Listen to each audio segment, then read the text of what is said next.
Many organizations use approaches like, what's the name of your first pet, or what school did you go to?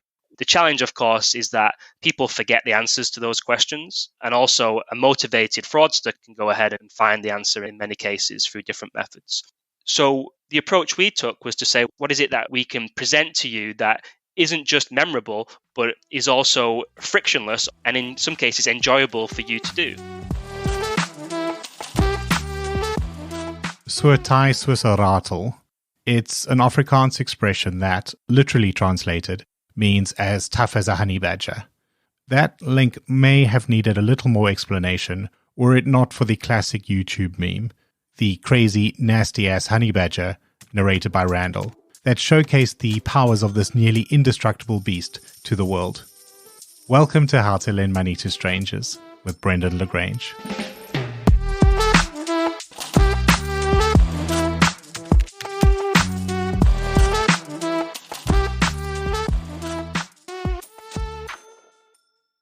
Well, Matt Salisbury, CEO and co-founder of Honey Badger, welcome to the show. Thank you, Brendan. It's wonderful to be here. I introduced you there as the co-founder of Honey Badger, which is, of course, true, but it's also an incomplete summary of your entrepreneurship track record. So before we talk about how you're now ferociously fighting fraud, tricky one to have put there in the script, but would you indulge me a bit on your background, what you were doing before Honey Badger? Yeah, sure. So I've had quite an active career, let's say. Originally born in the UK in Manchester and started working in tech soon after I graduated from university. Started in London, but then after a few years moved to Sydney and spent 5 years working and traveling around the Asia Pacific region. And throughout that time, I was working very much with technology, data, analytics, smart cities being the kind of focus area. But then I actually moved to San Francisco after that with my work and spent another 5 years there. And that's really where I got into the mindset of thinking more like an entrepreneur and tackling some of these challenges myself rather than doing it for other people. But as part of my journey and time in San Francisco, I started a company called Entropy, which was around customer experience, around consultation and collecting survey data from people. And eventually that was acquired by Civica, a large kind of UK company. So Honey Badger really is the second time round for myself and my team. What is Honey Badger, and what was the gap in the market that you saw and wanted to fill with it? One of the first questions that people ask is, why are we called honey badger? And if you're familiar with the animal, it's very kind of persistent, it's intelligent, and in some ways it's quite an aggressive animal that can really hold its own. And we had the mindset and the mentality that when we founded Honey Badger, we wanted to fight on behalf of our customers to help protect them against fraud and to give them the tools and support needed to fight back. That was our mentality, and it became our philosophy, and hence it became our name. In terms of the opportunity that we saw, going back to when we founded Entropy, one of the things that we did was push out or create software that was used for surveys or consultation by governments with the community. And what we saw very much during that work was overseas bad actors would try and sway results. This isn't a new kind of concept. We've seen it at the political level before, but it actually happens at the community level with overseas bad actors trying to sway the outcomes of surveys or just disrupt them. It's very difficult in many cases to prove that somebody is who they say they are or they claim to be, especially when you don't have two-factor or multi-factor or any previous kind of knowledge on that person. And so we saw an opportunity for technology that could play a role in helping organizations really prove who somebody is who they're claiming to be, but do that in a frictionless way. Because there are technologies to help do that, but they're so disruptive to the customer experience that often they're not actually helpful. And so we saw an opportunity to be creative and innovative and bring something to the table that could really play into that aspect of. What I'm quite interested in as well is, we said there, this is your second go at entrepreneurship. You were a successful entrepreneur before, you exited, you had some time being an advisor, consultant, and now it's the second bite. Now, I've not been a founder myself, but I've got 2 kids, and I guess the first time you have a child, you almost do it without quite knowing the challenges that are there. And then that sort of allows you to take on this new stage of your life. But then when it comes to the decision to have a second child, you're like, well, you're going in with your eyes open. In some ways better because you've learned a bit, in some ways worse because you know what's to come. So for you, your Honey Badger now about a year old, what's that experience been like, founding a second business, going into the startup game again with your eyes wide open? The benefit comes when talking to investors, raising money, getting the support that you need, because you've already got a track record, you've got previous investors who can support you and are willing to support you, and that makes that part of it much easier. And just the fact that you're experienced how to navigate those initial kind of complex situations. So that's the good part of it.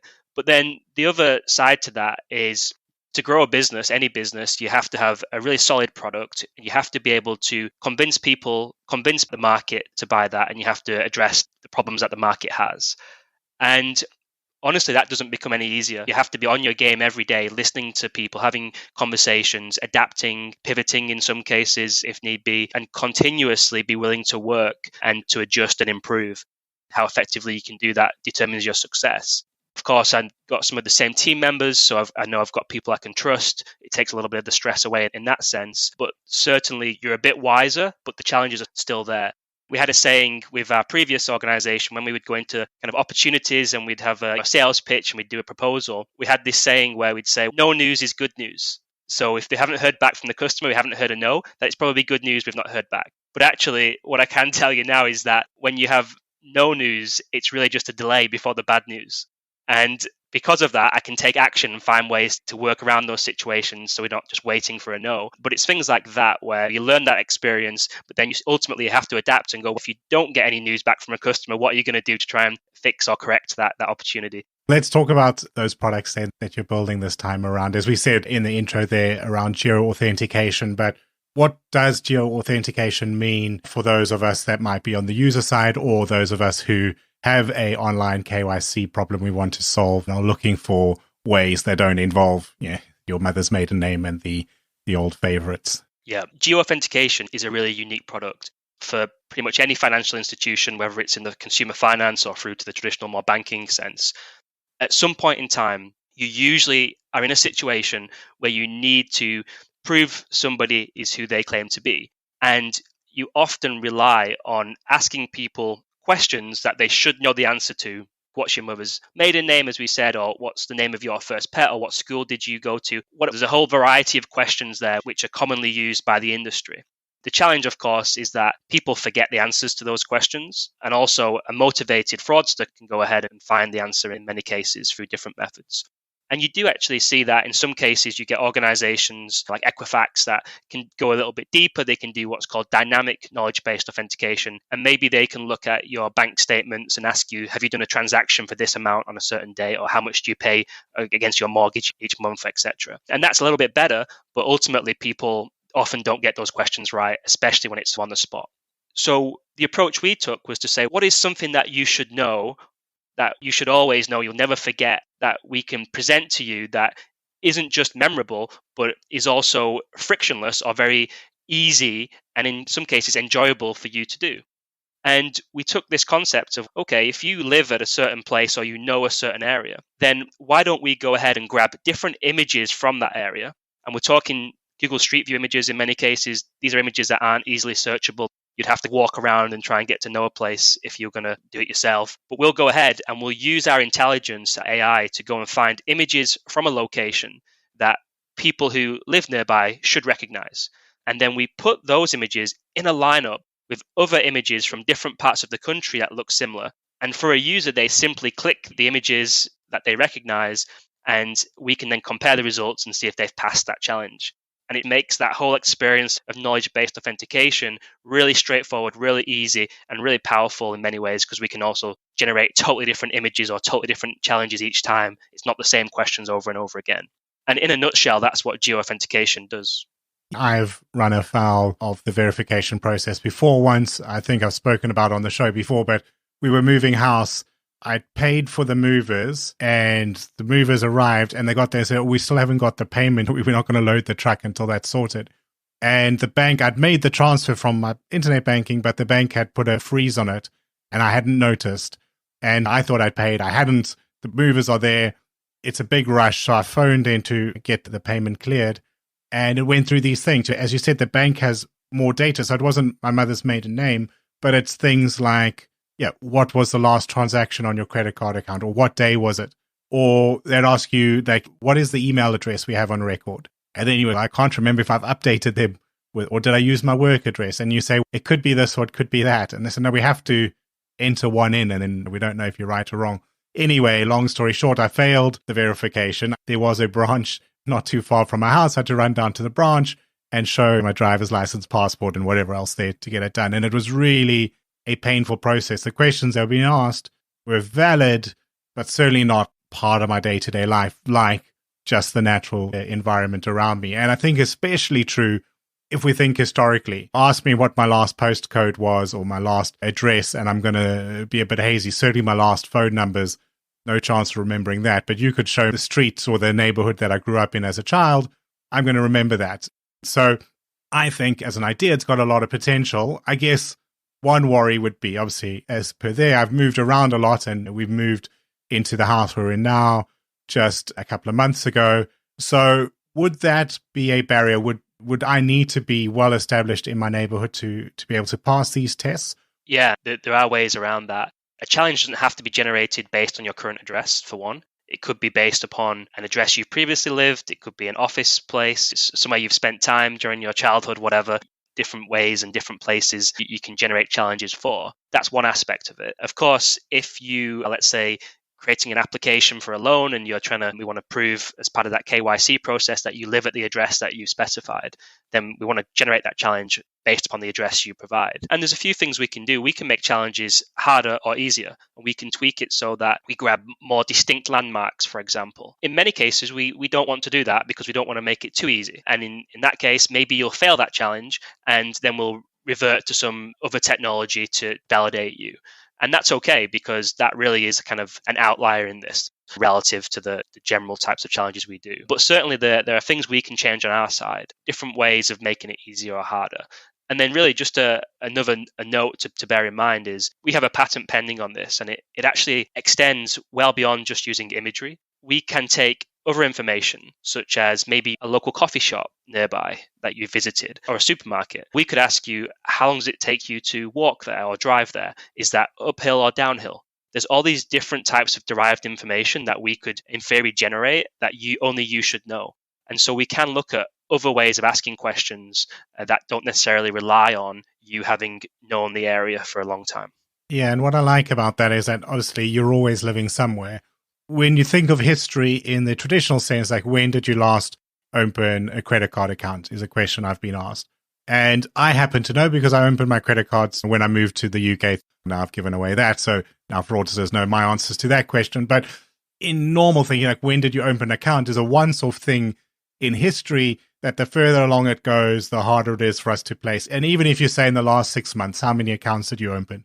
When something was opened 7, 8 months ago, 9 months ago, or 3 months ago, that can be hard because it's like a once-off event that drifts further and further from your mind. But the neighborhood you lived in, it's a continuous process where you're building these memories. Maybe what we could even do is try that and do a bit of a demo. I'm terrible at remembering these questions of verifications. So definitely I am somebody who would love a solution that is based more on real-life events. That said, I'm terrible with direction. So this is a good test. I think if I can pass it, then you don't need to be a local genius. Yeah, so let me go ahead then and we'll do a live demo and see if you actually pass. So what I'll do is I'll explain as I go for people that are listening in and can't see the screen. But essentially, I'm going to open up our demo interface here and type in a postcode that you provided to me. And what you'll notice is that the technology now goes away and it's finding images from nearby to that address. And it's finding images that hopefully you'll recognize and then grabbing other images that look similar from different parts of the country and then putting them together into this kind of 3x3 grid with 9 images total. Yeah, just for those listening, it's very similar in concept to the Are You a Robot check. So I've got 9 images here. Immediately I can see middle left-hand side, a grocery store I used to go to very frequently, so I know that. I'd say middle right as well. Looks like a couple of coffee shops on the high street that would pass fairly often. And I'd say bottom middle is down the bottom of the high street where I used to finish a lot of my bike rides. So I can recognize them, but the pictures themselves all look very similar. They're all from similar UK towns. I'll click submit then and let's see if you pass that challenge because we do have a time limit. So hit go and you've passed that. The good news is that in this situation, you did recognize the images from that postcode and you passed. And you can see from that someone like myself who has never lived there, those images, it would have been a wild guess. Yeah, and as you're setting it up, I could see there's a toggle for how hard you want to be it. So in a loan situation, you can make it stricter. If you're doing something far less risky for the business, you can make it easier. But you've certainly got to stop and look. I said there at the start, it's a bit like the Are You a Robot test. Obviously there, it's like a fire hydrant. It's not a challenging thing to do. You just click the things and you go. This does force you to look because it is similar. They could all fit together. You could easily have told me that those 9 were from the same place and people would believe you. So you do have to have that local knowledge. You also want to feel slightly challenged. I mean, it's always a pain to go through the process, but you do want to feel secure, right? So you do also appreciate when somebody asks you a question that feels challenging. And I think that really does strike that nice balance. Now, of course, if you see an image that isn't particularly useful, for example, this top left one, you may say that's not a great image to make a decision based off of. So you could actually go ahead and swap that out for a different image and it'll grab a new one for us. It does happen from time to time. It's usually, let's say, a large truck is parked in front of the Google Street View camera or something like that. And we do have image classification that we run across these images and we can filter out and see that there's not much detail in an image. So therefore, it's probably not very useful. And that's one mechanism. The other is we can actually add the option to swap images in and out, and you would have maybe seen there's a button next to each image there. And so a user themselves could say, this isn't useful, swap it out for a different one, and we grab a totally different image. So we have mechanisms in place to counter that situation. Yeah, a much better experience than sitting on there trying to remember when last I opened a credit card account. Now, my first ever role when I started working was in credit card fraud prevention, far enough ago that literally when the internet opened up as a channel, we just made it as painful as possible so that consumers would go via our branch like the old days, because we didn't have any idea how to restrict fraud, but the volumes were so tiny that it was perfectly acceptable. Obviously, that isn't the case anymore. People have to have processes that work online and that work like everything else does that we do online. We obviously understand that in the banking world, we need to verify a little bit more than just can I identify a fire hydrant, but we used to very fast processes to get things done, not, okay, now phone this number and tell me these things that you struggle to remember. When you are implementing the Honey Badger solution in terms of a sort of a customer workflow, what does that look like in practice? Maybe you can talk a little bit about how it's been implemented, how that fits in with some customers. And what's that early reception been like? I think one of the hard parts of selling fraud solutions, to some extent collection solutions, is those tend to be the most conservative people in an organization, the people that see what goes wrong when people make decisions to benefit the customer. For 20 years, the worst case scenario. So they tend to be a bit conservative. And now you're bringing this very new approach here. What we've seen, and I think the industry's seen over the recent years, is that there's a lot of challenger organizations out there now. And whether it's in the finance space, consumer finance, or whether it's traditional banking sense. And these organizations are almost like startups. They are basically tech-first organizations, and they think and act very differently to those traditional banking institutions. And because of that, they are open to new ways of doing things, and especially if those new ways help improve the customer experience, because that's actually what they compete on. People go and open up new bank accounts with these challenger brands. It's the customer experience that really attracts them and keeps them banking with them, because you don't have those limitations of having to go in branch, etc. And the other really big part of this, and this is how we've evolved, Amplify Capital, a customer of ours, they operate the brands My Community Finance and Revo, which are loan providers. Now, we started working with them to stop fraud and using geo-authentication to do that. But what they immediately latched onto and recognized was that one of the biggest challenges for loan providers is that people abandon or drop out of the application process because the experience or the friction is too high. They realized that actually they could use geo-authentication as a way to perform KYC. And if people pass that, they can actually bypass some of the more traditional checks, maybe document uploads and that kind of process, which is very high friction. And because of that, they can directly move the needle on revenue. They're thinking about this not just as a cost to the business in the sense of investing to stop fraud, But actually, how do we invest to stop fraud, but also increase revenue because we're eliminating friction, reducing abandonment, and getting more people free to have loans, etc. So have a totally different mindset. And I think because they're becoming so competitive, that will actually end up forcing those traditional institutions to adapt to change or to shut down. We're so used to such good service everywhere else that it needs to catch up, and we give a little bit more, particularly the older folk among us. We remember the days when it was truly terrible to get a banking product. So we see the improvements that the industry's made, but certainly we also see where some of the other one-click solutions are, and we want to get somewhere in between at least. Talking through the demo there, you've won the way that you select the images and screen those, but 2, then you've got the image recognition, and 3, you've got all sorts of analytics and technology sitting behind your solutions. And indeed, when I went to the Honey Badger HQ website, click the About Us page, you list technologists first among everything. So obviously it's a tech first company, but what is your technology, your data, and your analytics philosophy there? Yeah, I think first and foremost, our high-level philosophy is that we believe data ultimately is a great way of stopping fraud and solving some of the challenges that we've talked about. But we have another side to that, which is really that data itself isn't enough. What we also need is domain knowledge and context. Otherwise, you end up with really a solution that's being built in a vacuum, which doesn't take into account the nuances of the different industries you're working with.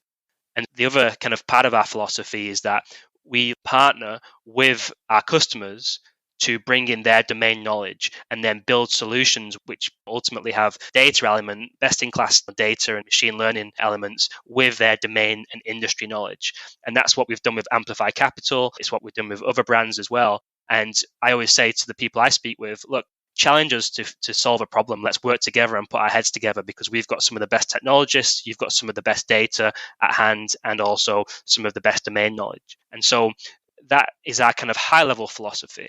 When we drill down into how we then operate or implement that for our customers, as you'd expect, we're 100% cloud-based. We use no virtual machines, everything's service-based. And so we have a philosophy that is agile in the sense that we can build, prototype, and deploy very quickly, but we can also scale very quickly as well. And we can have deployments in different countries and be receptive to our customers and their needs. So we're very modern in that approach. And then the final thing to mention is we track everything that we create. We look and we monitor, we look at how people use it. Where do people struggle? Is there ways we can improve our user interface? Are there bugs that we can identify without people having to submit them to us through forms?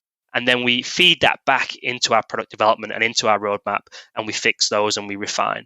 And so we use data in that aspect for that continuous improvement cycle. But Matt, we've spoken primarily about your authentication. It's not the only fraud defensive arrow that you have in your quiver. So maybe you can also just talk a little bit about how you take that technology, how you take the analytics and the insights you have, and what other fraud tools are you using?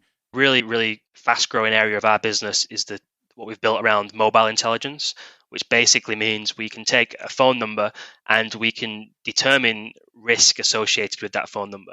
And it could be fraud, identity risk. It could also be, in some cases, credit risk and how likely is somebody to repay a loan based upon the attributes we see. Ultimately, what we have is integrations with mobile network operators around the world, for example, where we can go ahead and check, is a number being forwarded? Is it overseas? Has the SIM been swapped? And we can even go to the level of taking some personal information, first name, last name, date of birth and postcode or zip code, and comparing that against what the mobile network operators have on file. And so we've really invested in that part of our business because there's so many insights you can get there, and it's instant to do, but it's also frictionless. And the mobile network operators have some amazing data because it's often very up to date. So to have somebody, let's say, apply for something and then to instantly check and go, does this match what Vodafone and EE or Verizon or whoever have on file? And then confirm, that gives you a lot more confidence that you're actually dealing with the right person. And then you can move them through that onboarding process much quicker. And then we orchestrate all of that together. So you've got that, the KYC, the mobile intelligence, and then you've got the geo-authentication part of that, which could come into play if they fail one of those earlier tests, or you just want more confidence that it's who they claim to be. So that's really where we've invested recently as well. A lot of interesting stuff here for people in that side of the lending game. If somebody wants to speak to you, Matt, or just to learn more about the Honey Badger projects, maybe wants to go and try or have a look and see that visual test in a bit more detail, where can somebody go to learn more? Welcome to visit our website, which is honeybadgerhq.com. That has some material there. You can hit me up on LinkedIn. I love to chat to people on LinkedIn and just catch up and make connections there. The other thing that I'm happy to do is introduce people to some of our customers, the institutions that we work with. Amplify Capital, for example, have great relationships there. So if you ever want to speak to somebody that's doing this and has done it and is getting the results and the impact, and you want to learn from what they're doing, I can also make introductions, and we do attend events. So there's lots of ways to connect with Honey Badger. I'll put the details in the show notes as well. Matt, thank you so much for your time today. Thanks for having me. And just like to say, I love your podcast. So please keep up the great work, because it's very informative for people like myself. So thank you. Thank you very much for those kind words. And anyone else who loves it, do follow it on the players as well, not just listen one and one. But yeah, thank you again, Matt. And thank you all for listening. Please do look for and follow the show on your favorite podcast platform, and share the updates widely on LinkedIn, where lending nerds are found in our largest concentration. Plus, send me a connection request while you're there.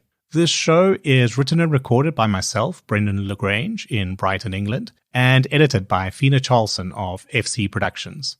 Show music is by I Am Wake, and you can find show notes and written transcripts at www.howtolendmoneytostrangers.show, or just www.htlmts.show, and I'll see you again next Thursday.